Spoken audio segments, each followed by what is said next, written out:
carry a birthstone, check the man in the mirror, that's word from God. As long as you carry a birthstone, check the man in the mirror. Check the man in the mirror, that's word from God. I know I ain't perfect, and I don't claim to be, but I know God got something for me and he changing me. I know I'm not perfect, and I don't claim to be. I wear not perfect on my chest more than a It's your heart posture. Yeah. Like when you get it or when it's taken away, like, are you going to act the fool? Yeah. Are you going to be conceited? You going to be humble? You know, you going to be inviting? Like, when you get what you prayed for, how you going to act? Yeah. And then if he does take it, how you going to act? Yeah. Welcome back. This is Dray Johnson with the Not Perfect Podcast. Today we have a very special guest, a dope individual, impactful individual, inspirational, author, motivational speaker, Ex-D1 football player, Charleston Girley, right out of the city of Pine Bluff, right here at home, homegrown.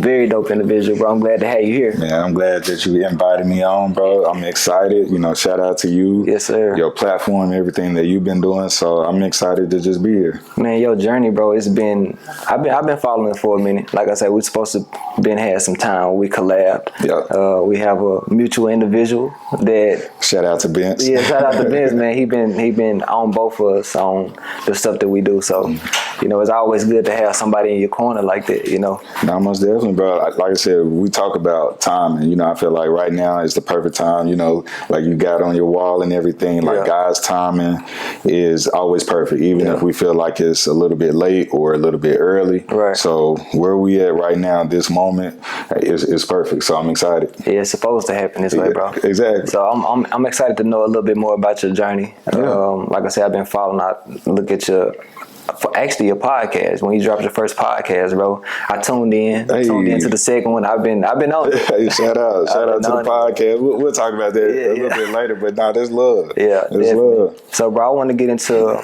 your childhood. Okay. What gave you the push to becoming the individual you are today?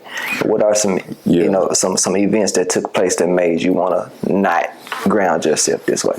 So whenever I think about childhood, you know what I'm saying, I think about my why. Yeah. Okay.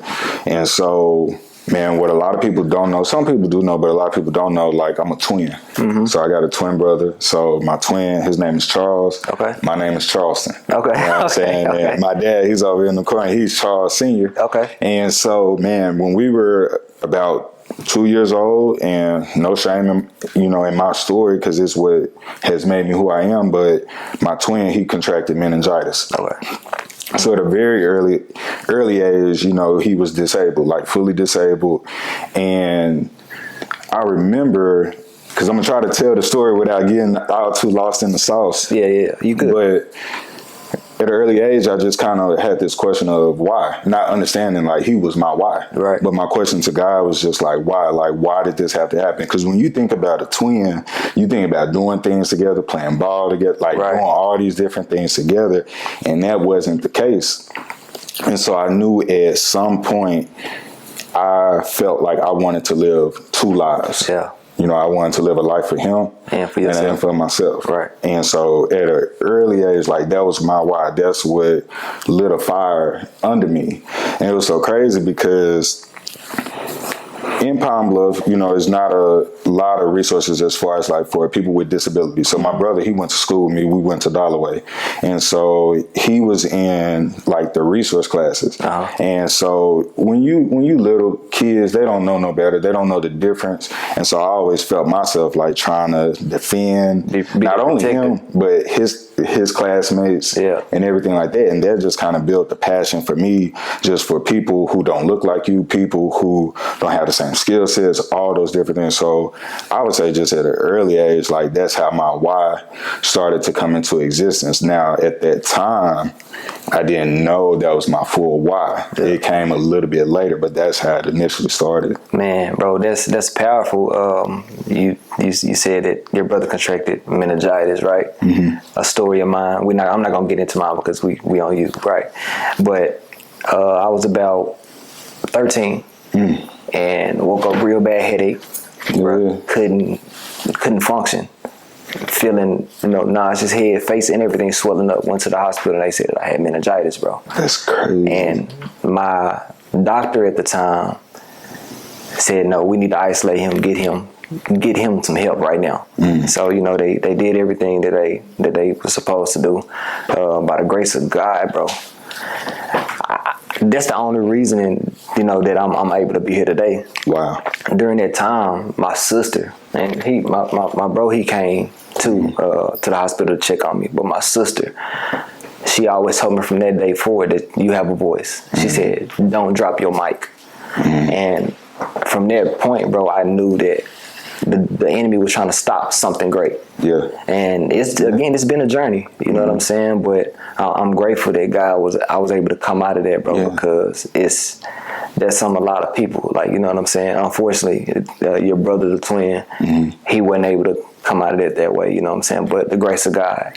Man, the grace of God, and I would say he did come out. Yeah. You know, it's just like we have a depiction on like what we feel like things should look like. Right. But what he has created from a desire and a passion within me, you know, has done his job. Yeah. You know what I'm saying? And I look at him as just my angel. Yeah. But an angel that I get to touch. Yeah. An angel that I get to like be around.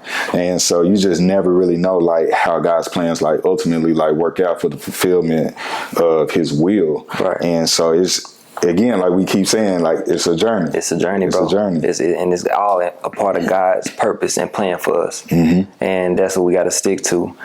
So, bro, you grew up here in Pine Bluff. What school did you go to? Man, I'm from the north. Yeah. I'm from the north side, so I went to Dalloway. I know a lot of people like to, I'm from the Backwoods. Yeah. I'm from the Backwoods. And so I know a lot of people like to have like, you know, different things about Dalloway, but man, Dalloway was great. It was great. And that's why I grew up all the way through childhood. So so from the north. So did you start playing football like lower grade? Man, started in Pee Wee. Yeah. Started in Pee Wee. I played for the Water Stars. Okay. So played really all the way up until junior high, and then played junior high, high school, and then eventually went on to play in college. But man, played football all my life, basketball all my life, track. So it was really just kind of like an athlete, just really all my life. All the way around. So I know I was listening to your first podcast. I picked some up out of it. You were saying that how you had a lot of offers, a lot of people scouting and everything, but you had one incident that kind of knocked that all off the table. You want to talk a little bit about that?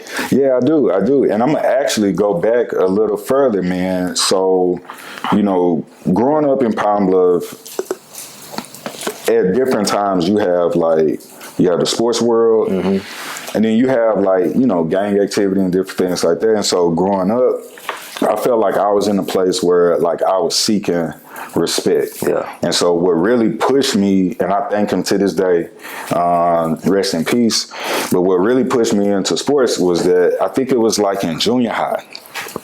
So in junior high, like right across the street, man, it was a good friend of mine, Odell Langford. Okay. We call him Big O. Yeah. And man, I don't think my dad even know this story. But at the time I was curious. Like I was curious. I was like, man, I see like different people, like they get in gangs, they get respect. And I remember talking to Big O one day, and I asked him, I was like, man, let me get down with y'all. Yeah. And he was like, man, nah, like, you know, I see a lot of potential in you, like with sports. Yeah. I just want you to focus on that, and I got your back. Anything else. Yeah. And man, when I say that changed my life, because at that point, and he never got out of it, you know what I'm saying? It's crazy how like life works. Like sometimes like you still got guardian angels, because I was curious about another path. Right. And he was like, man, I just want you to focus on sports. And that's what I did. And so I thank him to this day. Like I said, you know, rest in peace. But after that, I started getting good. And my junior year in high school, I was the #2 defensive player in the state. And so at this point, I'm like, okay, man, I want to get out. Like my dream, like I'm big on dreams. That's my thing. I was like, man, I want to play Division I football. Okay. And so, you know, when you start to get accolades, when you start to get recognized, you start to get the big head. Yeah. So I'm starting to get conceited. I'm not wearing uniform to school. I'm wearing Jordan. I ain't doing nothing. People tell me to because I ain't got the big head.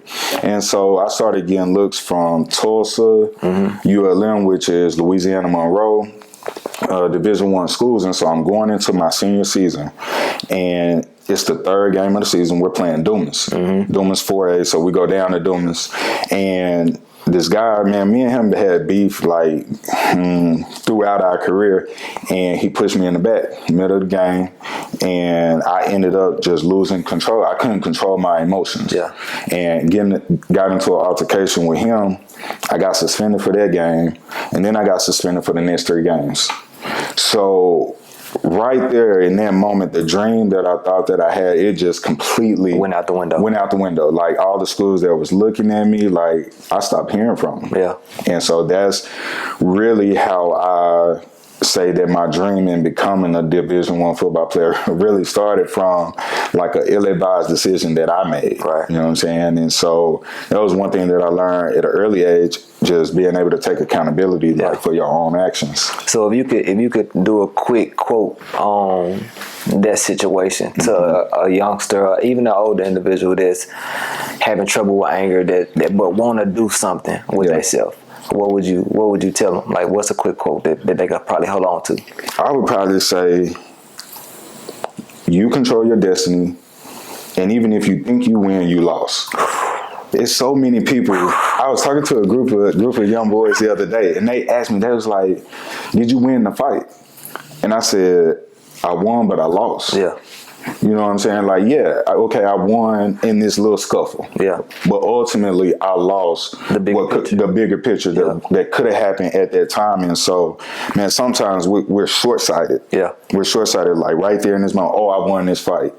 But, man, you never know the real implications behind your action that you really lose out. And thankfully, God blessed me with an opportunity to continue. But just think about the many people that make a decision and they don't get a second chance. Right. You know what I'm saying? So thankfully, by God's grace, you know, I got a second chance, and it wasn't the one I wanted, but you know, I had to accept accountability. Yeah. So whenever you had to take those steps back, what made you what gave you the drive to say, you know what, even though through all these scholarships going out the window, I'm still finna put my best foot forward and reach for what I really want. Like, what was in your mind to make you just stay on it? So, thinking back, you know, obviously it was my brother, but it was also like just the dream. Like, I still, because I had wrote the dream down, and I was like, man, I still feel like I can make this happen. Yeah. So what I did was I just sat down with myself. I made sure I took accountability. Then I looked at, okay, what are my next best options? And so that's when I had a couple schools looking at me. UAPB was one. Yeah. Shout out to the Yard. Yeah. And so I had went on a visit to the Yard. It was an official visit. And so I had already kind of told my parents, I was like, well, if they give me a scholarship, I'm going to just go here. Yeah. So me and my dad, we went on the official visit, and we get to the end of the visit, and I'm feeling good. I'm like, you know, okay, I can still make this dream happen. It's not Division I, but I still want to play ball. And we get to the end, and they basically say, you know, we ran out of scholarships. You can be a preferred walk-on. Man, you're talking about a slap in the face. Hurt, because this the crib, like this home. Yeah. And so I looked at that, and I was like, okay, I know I believe in my talent. I believe in myself. And so there are 2 Division I schools in Arkansas. You got U of A and you got Arkansas State. And so, man, I didn't know anything about Arkansas State, but I knew that it was 2 hours away. Fayetteville was 4. Right. And so I wanted to be close to home. And right after UAPB decided to do that, I just said, man, if I got to do the path of walking on, I'm going to just go walk on at A-State. Yeah. Like, that's Division I. That's still my dream. It's not the path that I want, but I'm going to still go do that. Yeah. And going to A-State. I see you got a ring on the table. Oh yeah. So tell me about getting to A-State. I know the yard missed out on the jewel. Yeah. And like I said, you wanted to go. That's what you had your heart set. But God, again, timing. God's timing and placement is not always what we want. For sure. So, like I said, you got the ring on the table. So obviously, that's where God wanted you to be placed at. Tell me a little bit about being at A-State. Man, that was a humbling experience. So remember I said that I had scholarships. So anytime you got potential scholarships, school paid for it. Yeah. So when you walk on, you got to pay out of pocket, and then you got to try out. Yeah. And so, man, that was a huge humbling journey, because here I was, like, the man at Dollaway, feeling good about myself, and now I got to try out. Yeah. Okay, so it was a humbling experience, but worked out that summer leading up to getting ready to enroll in school, and, man, out there killing. You would have thought I was going to the NFL. Yeah. I was working out with one of our coaches, Coach Pritchard. Shout out to him. But we was grinding every single day, and so I get to Jonesboro 2011, and we go out there, try out. Man, we make the team. Okay, and so, man, it was so funny because we get back on campus and we see some girls, we see some shorties, and I'm like, man, I'm on the football team. Yeah. Man, when I tell you, they pulled out their phone, they looked up the roster right then and there. Now, but if you a walk-on, you not on the roster at all. Yeah. And so right then in that moment, they was like, man, y'all lying, this, that, and the 30. Man, that was just a huge, like, humble pill. Yeah. But what it did, it still, like, birthed something in me of, like, man, okay, I'm gonna prove them.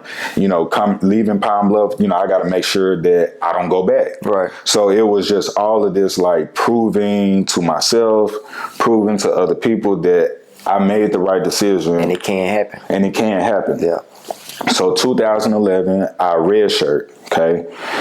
We won our first championship that year. So that was 2011. We won the first one, but I wasn't really satisfied because I didn't play. Yeah. You know what I'm saying? I redshirted that year, and so what ended up happening is Hugh Freeze was our head coach. He ended up leaving. Okay, and so I was part of the teams where we had a different coach every single year. So Gus Malzahn comes in the spring, and I get an opportunity to finally get out there, showcase, and, man, I'm balling. Yeah. I'm balling. And so this is going into my redshirt freshman year, and I ended up earning a scholarship. So end up earning a scholarship. I am the only walk-on to play on special teams coming into year 2. So starting slowly, ambition, but surely building my way back up. So I go through year 2. It's my first time playing Division I. Man, we didn't play Oregon. This when Oregon won the national championship. So speed. Yeah. Speed. Played Nebraska. All these different schools, and then we ended up winning again. So, okay, I'm like, okay, we back-to-back champs. And so then this is where, when we talk about, like, the journey, this is where things start to kind of go a little bit haywire. So I'm getting into year 3. Now, it's no longer, man, I just want to be on the team, or, man, I just want to have a scholarship. Right. Nah, I want to be a starter. Yeah. Like, there's one thing about me, like, I never want to settle for less than what I feel like I deserve. Like, I don't want no more than what, I deserve, and I don't want no less. Right. I want exactly what it is for me. So I always knew that I had that capability. So we going into it, we have another coaching change. So when we had this coaching change, I ended up being like a starter / second string. So we alternate me and this guy. So that's year 3. Yeah. Then we get into year 4. And year 4, we had a coach come in, and I go from, now it's my time. Yeah. Like, I didn't wait. You gotta shine now. I didn't shine. It's my time. And I'm the projected starter. Spring ball comes, these new coaches come in, and they drop me to 4th string. No rhyme, no reason, no nothing. Just drop. And so anytime like you fourth string, you either get like limited reps in practice or none at all. So now in spring, I don't have no like film to justify me being a starter, this, that, and the third. So we get to the end of spring ball. I get a call from my position coach at the time, and they took my scholarship. So what was the reasoning? It was no reason. Like, they couldn't give me a legitimate reason. Like, when I talked to them, basically they said like I didn't show them anything. Yeah. But if you go back, I had got moved to fourth string with no rhyme or reason. So ultimately, like, when I look back on it, you know, there's a scripture that says we wrestle not against flesh and blood, but of spirits. And I either feel like that was either a spiritual attack or a test from God. Yeah. But anyways, they take the scholarship, and man, I'm heartbroken. And my parents, you know, they told me, hey, you know, if we can't figure something out, we can't afford the next semester. Right. And so it's the summer. Mind you, we're getting ready to play UAPB. The upcoming season. Here I am, fourth string, no scholarship. And I feel like this was part of my journey in finding God. I remember coming out, sitting out on the stoops outside of my dorm, and man, I'm just crying. Yeah. I'm crying. Like, I don't know what happened. I don't know why this happened to me. Like, you know, I done went through the humble phase. You know, I done took my licks, all that. And I'm sitting out there and I'm talking to God, and I just told him straight up, like, nobody around. It's the middle of the night. And I said, you know, if you give me another chance, like, I ain't gonna mess it up. Yeah. And you know how you have those sports movies where like the music playing, like, and everything's just going. And everything is just clicking. Yeah. So after every summer workout, I would go to this hill. Like, after everybody done, it's probably 8 at night, I'm running the hill. I'm telling you, it's like a Rocky Balboa movie. I can't make this up. But I'm grinding. Like, there's a goal in mind. And so we get to fall camp. I'm still fourth string. Fall camp is only 2 weeks. That's not a lot of time. To prove yourself. Man, when I say God was with me every single day, every single practice, I either had an interception, a fumble, big hit, something. We get to the end of fall camp, UAPB number 1 on the list, first game of the season. I went from fourth string to starter. Yeah. And I got my scholarship back. Character building. Man, talking about a miracle. Like, it's been many times that I've seen God work in my life. Yeah. But that one was crazy. And then, you know, got a chance to get my lick back against UAPB.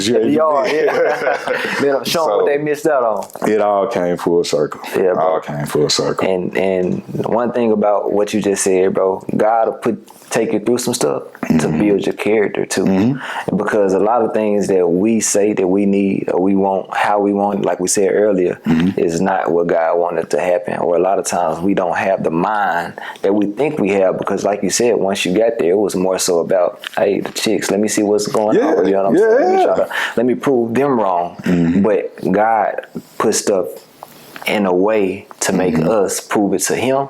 Yep. And to ourselves, you know what I'm saying? Like, so the people never really, I ain't gonna say the people never really matter, but when it come to you and God and what it is that he wants you to do, he wants you to focus in on him. Character development. Character development. You know, how are you gonna act? What's your heart posture? Ben said all the time, what's your heart posture? Yeah. Like, when you get it or when it's taken away, like, are you gonna act a fool? Yeah. Are you gonna be conceited? You gonna be humble? You know, you gonna be inviting? Like, when you get what you prayed for, how you gonna act? Yeah. And then if he does take it, how you gonna act? Yeah. And I think through that journey, I started to realize like who God was to me. And that was different. Yeah. That, like, it was like a real life true experience where I had to block out the noise. Mm-hmm. Like, nothing was working. You know what I'm saying? Nothing that I thought at the time was working, and I had to come up with a completely different strategy that really didn't involve nobody else but just me and God. So, football, right? Mm-hmm. Get done with football. How many rings you end up with? End up with 4. 4 rings. 4 rings. 4 rings. 4 rings. A champion. A champion. Yeah. And what stopped you from trying to go to or going to the next level? All right, D1, you got your dream of playing D1, right? Yep.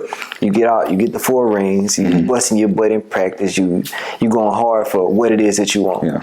All right, next level, NFL, whatever. Have you ever had any times where that's what you want to shoot for? Man, next level. So what's crazy is I don't feel like I kept the dream small, but I felt like I wanted to open my mind. Right. So my dream was never the NFL. Yeah. I know most of the time, us as black men, when we play sport, a lot of people be like, oh, he wants to go to the NFL. Oh, like the NFL is net. That was never me. Yeah. I remember being in high school and I would have like these magazines and I would see all these business people.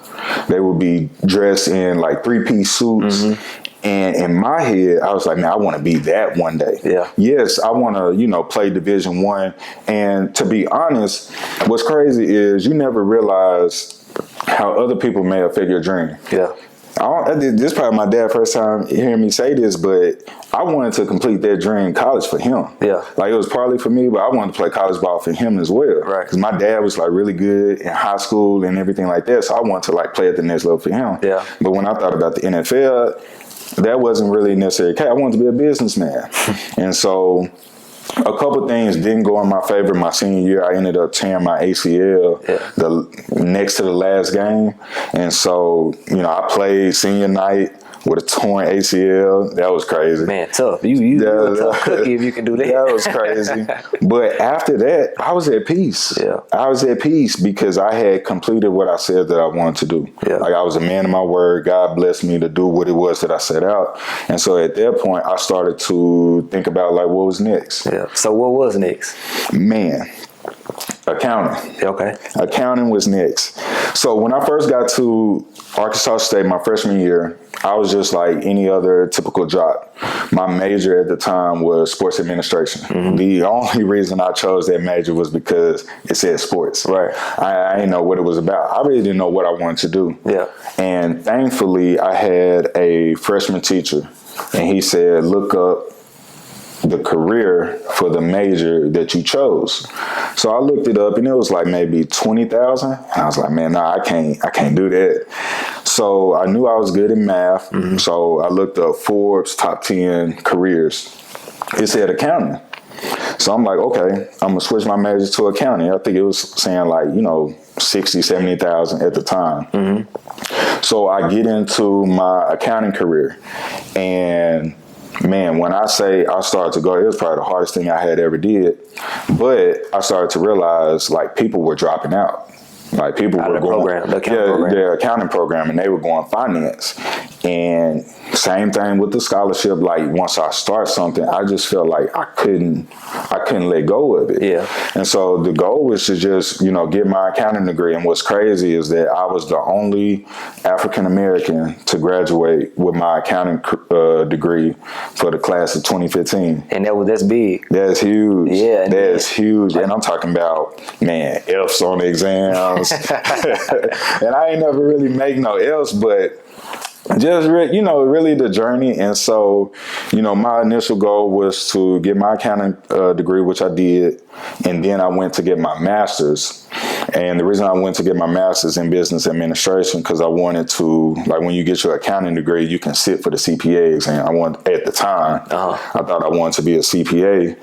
So I ended up getting my master's in 2017. And then that's when life changed up for you. Yeah, it took a turn. So did you write the account your book before or like before you got into real estate or after?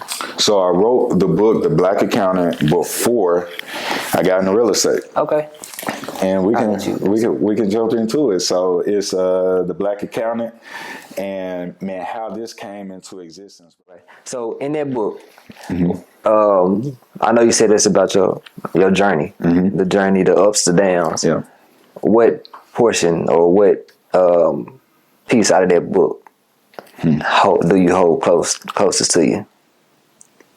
Man, it's a couple pieces that I hold close to me. The first I would probably say is in there, I talk about alcohol. Yeah. When I went on to college, I did things from lean, hydros, and alcohol. Yeah. And I felt like writing about it, man, I really needed to tell my story. But then, you know, you have this view of everybody, like your parents, your friends, and they're like, dang, you like, did all this? You did this? Yeah, you supposed to be the golden child. But I felt like I needed to tell that portion of me, number one, for myself. Because sometimes we can think that, you know, we're invincible, or we can judge other people by what they do, or man, I would never, man, you never know what you would do given a certain situation. Yep. And so I felt like that was real for me to write about. I wrote about the breakup, and I felt like that was important just for us as black men, because like I said, man, they'll tell you go, you know, get with some other women. Yeah. Plenty more fish in the sea. Plenty more fish in the sea. Yeah. And I just never saw like black men talking about heartbreak. Yeah. And I was like, man, you know what? I feel like I'm strong enough. I'm confident in who I am to be able to talk about this. And bro, you would have been surprised like how many black brothers like came up to me afterwards, just really talking about their appreciation for it. And then I would probably say the last part, which is, I think it's either chapter 6 or chapter 7, just finding God. Up until that point, I thought I had a relationship.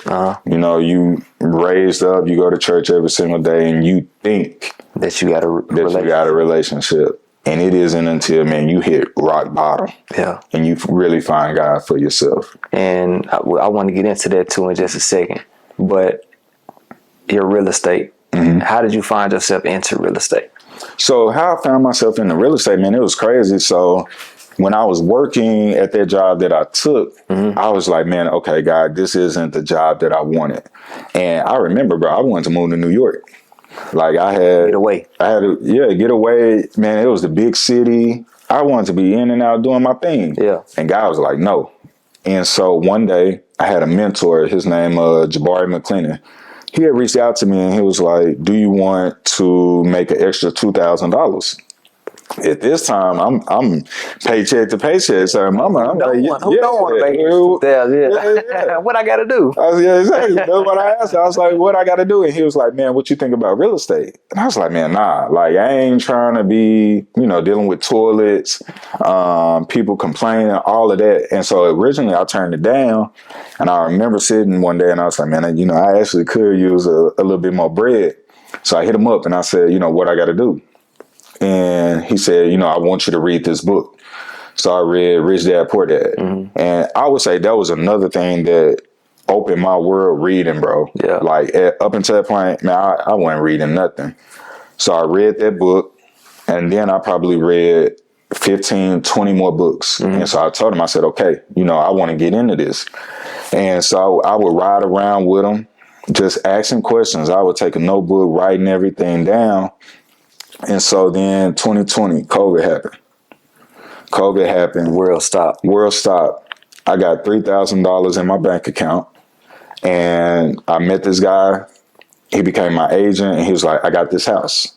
And so I was like, okay. And I asked him, you know, how could I finance it? And they was basically like, it's going to take $2,500. Yeah. And so we looked at the property and it was going to take about $500 to fix it up.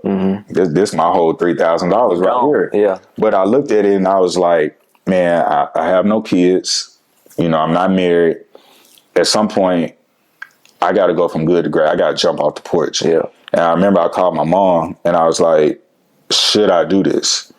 And she was like, you know, if you feel like you should do it. So wiped out my savings, bro.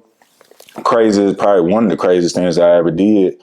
And ended up getting my first rental property. Me and my younger brother, Cam, he came up, we painted it, we fixed it up, everything. And then what's so crazy, bro, and this is God's plan, a tornado had hit Jonesboro. Like we had like a F4, F5 tornado.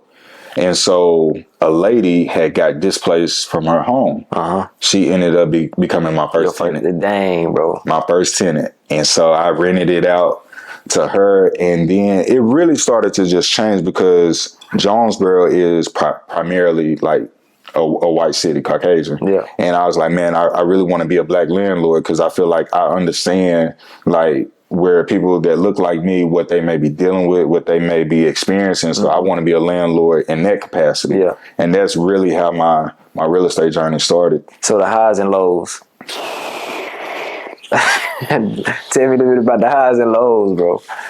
Don't hold man, I ain't gonna hold back. I ain't gonna hold back, bro. Man, the lows. So, cause I try to fix how I word it. Mm-hmm. But imagine being a landlord at 28, 27. Yeah. And your tenants are 45, 50. Yeah. You know what I'm saying? And so I'm trying to like tell these people like what to do. These people yelling back at me, telling me, you know, I don't know what I'm talking about, what I'm doing. So, like, I'm going through, like, growing pains with that. Yeah. And, bro, I remember one time, mind you, back in high school, I had a problem controlling my emotions. Yeah. But I had this one guy, man, he owed me rent and kept calling me. He said he was going to pay me. Bro, I didn't pull it up. I'm banging on the door. Some random dude there that ain't even on the lease. I done got into it with dude, and I'm getting ready to fight dude. You know what I'm saying? And that's when I realized, like, man, okay, I got to figure out something different because, you know, I'm putting myself in harm's way. And again, I'm still struggling with controlling my emotions. Right. But those were like some of the lows that I dealt with. The other was just, man, money. Yeah. You know what I'm saying? Like, if a toilet go out, if the roof cave in, like whatever repairs, like you got to be able to have that money to fix it. And man, it was months where like I didn't have the money, and I would probably say the biggest L. And when I talk about L's, I look at them as lessons. Right. It was probably year 2. It was year 2, and I had ended up getting like an 11-unit apartment complex. Uh-huh. So up there, man, I was around mentors and things, and they taught me like creative financing. So I ended up getting an 11-unit apartment complex, no money out of pocket. Yeah. So they had this thing where it's called refinancing. So I refinanced it, and bro, I pulled out $100,000. Like, I kid you not. Like, most amount of money I probably seen is about $3,000. Yeah. I pull out $100,000, and I'm like, dang. And bro, I lost it all in 6 months. So did you lose it all investing back into the property, or was it just... No, man, I lost it all. I bought chains, clothes, vacations, like all of that. Like I did a little bit of good with it, but man, pretty much like I squandered it. I remember, bro, again, sitting with God, crying. And I'm like, man, God, like, how you let this happen? Yeah. And I learned, if you lean into the L, most of the time it's a lesson. It was financial literacy. Yeah. I had no financial literacy. It was never about the $100,000. Man, money is tangible. It's here today, gone tomorrow. But it was about the lesson that I did not learn or did not have at the time. So even if you said 5,000, I was going to lose it because I didn't have financial literacy at that time. And so I felt like God was teaching me. Mm-hmm. So when it comes back, you'll know what to do with it. I know what to do with it. When somebody else goes through real estate, I know what to tell them. Yeah. You know what I'm saying? And so, but at the time, man, it was heartbreaking. Growing pains. How many times you see on TV somebody make it and then they blow it and you like, man, that could never been me. Yeah. You know what I'm saying? I felt in that position. You ain't never been in that position, and that taught me like right then and there, man, you never know what you'll do. Yeah. Given the situation, the circumstances, you never know what will happen. And that was probably, I would say, the lowest point. I stopped going to the mailbox. Because I knew what was in. I know how that feel. Man, I was late. I was late on bills, and I knew what was in there. Yeah. You know, I'm contemplating bankruptcy. Yeah. I'm 28. Yeah, like I'm trying to figure out if I got to file bankruptcy. I'm scared. All of that, and yeah, bro, it was nobody but God that got me out of that situation. Yeah, and I see every situation that you get into or that we get into, we revert back to God. Mm-hmm. Every single time. Yeah. And, us as a community, bro, they get pushed to the side. Like, God get pushed to the side because, again, it's instant gratification. It's what it is we have. What it is. That's what get glorified. But when you fall, hit rock bottom. Mm. Like you said, you got to have a Damascus Road experience. Like, God got to get in your face so you can get back on the right path. Yeah. But I hate it for us a lot of times to have to fall because for me, I've been in that position. Might not have been 100 grams. Matter of fact, I ain't gonna lie, I've probably been there a couple times that I just been like, man, now what?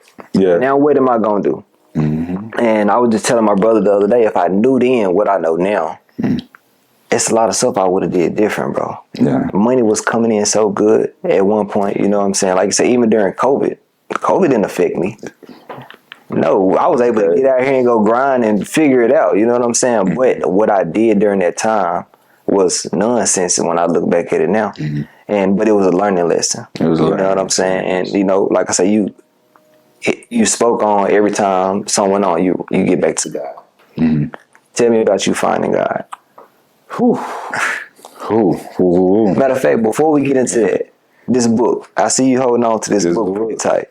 Man, this is my Bible. Yeah. This is my Bible, and I carry it everywhere. I keep it on me. Yeah. It's my weapon. Yeah. It's my weapon. I keep it on me. But when I found God, and it's been a couple times, you know, because sometimes you can find them, and then you go back doing what you was doing. Yeah. You know what I'm saying? It's just like you get in trouble, you about to get a whooping. You like, all right, I ain't gonna do it no more. I'm done. And then you go back and you do the same thing. And so now I was in college, and my parents had raised me the right way, going to church. So I get up there, I try to find a church, and I'm going, you know, it's cool. Yeah. It's cool. And so then I get out of college, and I get into that relationship, and that's when I start to feel like this tug on my spirit, because like I said, she was not a believer. And so this is the first time where I feel like I'm experiencing spiritual warfare. I go through that season, and then I end up writing a book. So at this point, I feel like I'm finding God. Okay. Yeah. And so then I had an experience where my right lung collapsed, and I'm in the hospital. Man, I go to ICU, and if you ever been in ICU, nobody's really allowed back there. Like, you can have a couple of visitors for a few minutes, but it's just you. Right. And I remember being in ICU, and they could never tell me to this day why this happened. So I'm in ICU, and I'm talking to God, and I'm like, man, God, is this what my life has come to? You know what I'm saying? Like, they can't even tell me what's wrong. I done been through all this stuff, you know, up until this point. And I remember talking to him, and I was like, man, you know, can you get me out of here? And so I felt like that honest conversation was the start. I didn't find him in that moment, but it was the start. Right. And so I started to break up everything that I felt like I knew. I stopped going to church. I stopped praying the traditional prayer because I felt like it wasn't speaking to me. Right. So I started to go on a different path, and I started to like watch sermons online. Not that I didn't believe in the church, but I wanted to break every old pattern that I felt like, you know, was accustomed to me to find my own path. The routine. Break the routine, yeah. The mundane stuff. Yeah. The stuff that you get caught up in just because they say do it. Yeah. I wanted my own path. And so I started watching sermons, and I started to build it back at that point. And then this is where I felt like I really found God. I ended up getting into another relationship with a young lady, beautiful young lady. And at this point, you know, I'm back going to church. I'm just doing the normal things. I feel like I'm a good dude. I still drink, you know, here and there. And she had an honest conversation with me. And she said, you know, I don't feel like you can lead me. And man, you might as well say she slapped me in my face. Yeah. And I'm like, in my mind, I'm like, man, who the hell are you talking to? Yeah. Like, you know, I'm a good dude. Like, I don't cheat. I don't do this. And that's when I realized, man, I felt like I had one foot in the world, one foot in Christ. Yeah. You know what I'm saying? I'm still drinking. Yeah. I don't think it's really nothing. And I remember like sitting with God, and I'm like, man, what's she talking about? Like what, tell me, because I know I'm doing. I'm a man. I'm a man. You know what's she talking about? And so I knew that I wanted her in my life. And what it was, this was the first thing. What it was, she wanted to be abstinent. Yeah. I was being manipulative. Yeah. I was being manipulative. I said, okay, I'm gonna agree to this, but then I would still put her in situations that was tempting. Yeah. You know what I'm saying? Again, one foot in, one foot out. One foot out. Yeah. And I felt like God showed me, he was basically like, I'm gonna take her from you if you don't get your stuff together. Get it together. And so that's when I really started to walk with him, because I really valued her. I really valued what we had, but I had to get like truly right with God. And so I said, okay, all right, I'm gonna really do this thing. And so, man, one of the things people don't talk about is vows. Yeah. I made a vow to God that I wasn't gonna do that with her. And I remember the drinking was a problem. I cut that out. And then that's when I started to become clear, because now I'm not persuaded by the things that the world do. Right. It's drinking, having sex. You know, I'm not better. I'm not perfect, but I'm cutting things out that distract me. And then that's when I started getting into fasting. Fasting blew my whole world wide open. And it will, bro.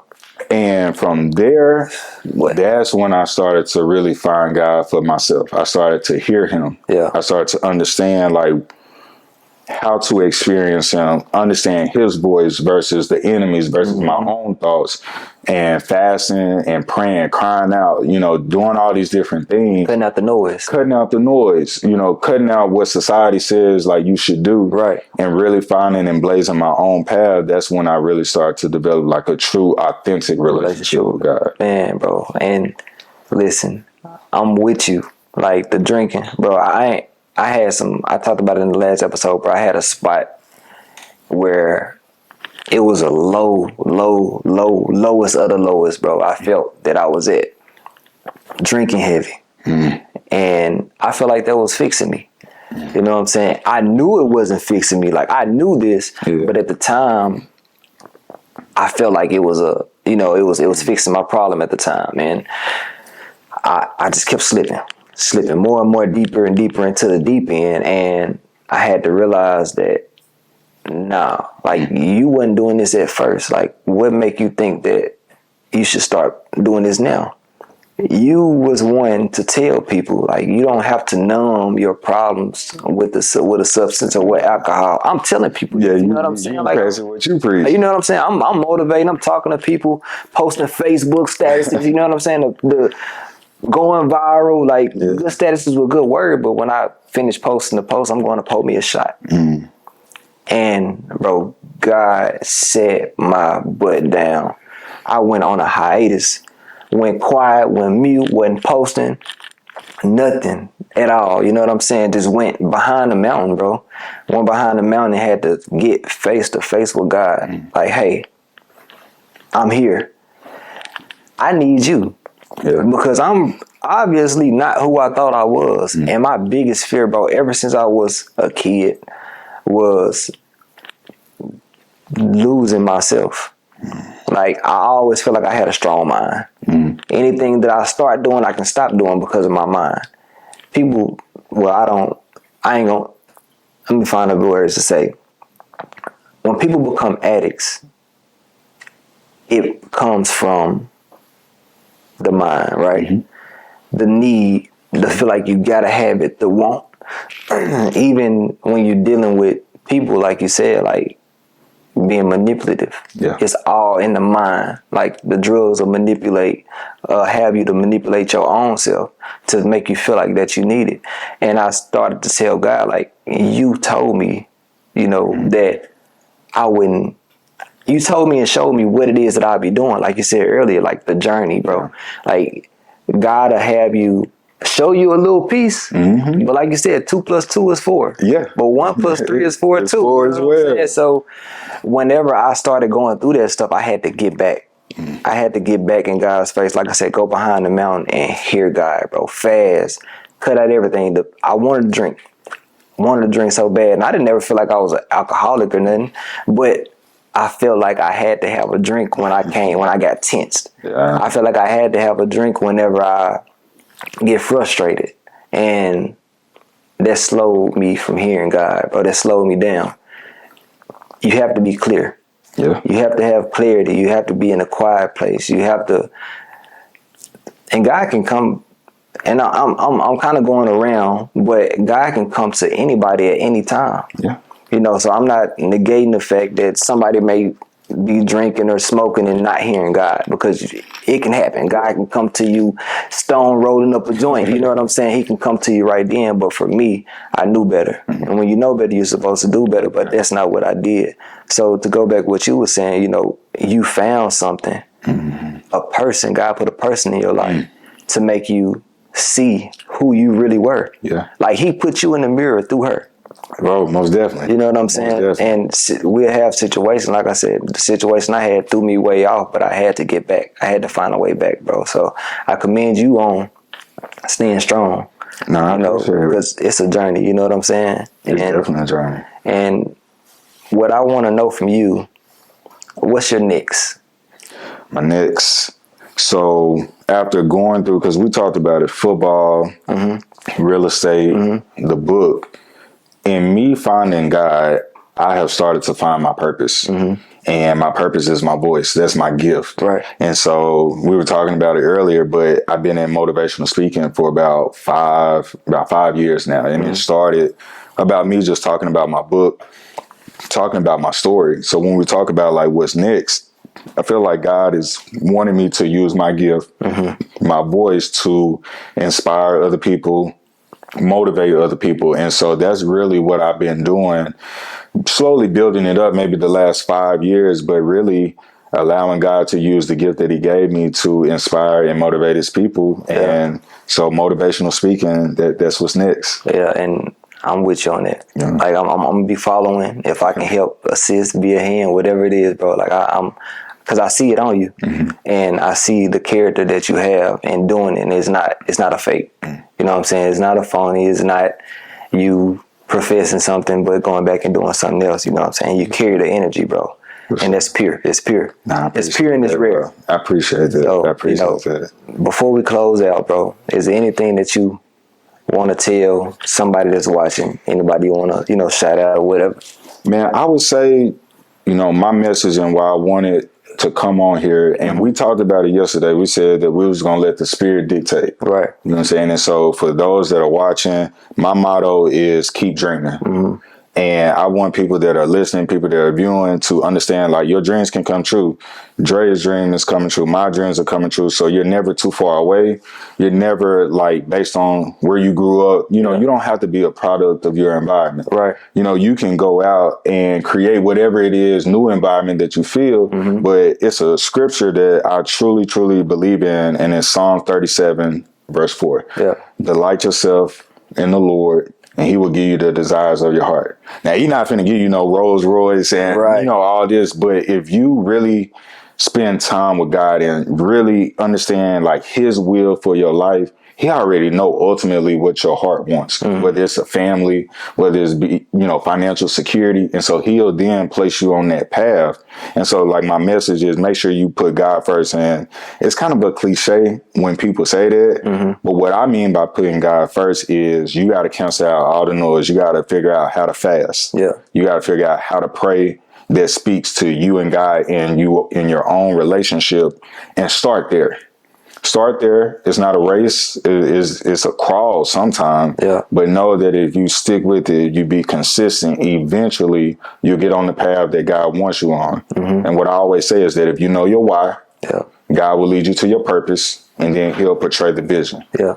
And once you there, I mean, it's off to the races at that point. I'm telling you, bro, listen, I do want to appreciate you for dropping the gems. There's a lot of gems that's been said in here.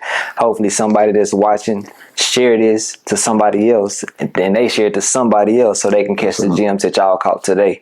We appreciate y'all for viewing. Be looking for the next. This is episode 2. So too. And bro, I appreciate you for blessing the dools. Nah, I appreciate it, bro. I appreciate it, bro. So God bless you, bro. God keep you. God thank you, bro. I appreciate it. Yes, sir. I ain't perfect, but I know God is. He more than amazing. No Batman and Robin. He more than my sidekick. He the reason I'm breathing. When I gave up on me, life jumped on me. God told me that he need me. You might not be perfect, but you worked it, and your story can help my people. Let him without sin cast the first stone.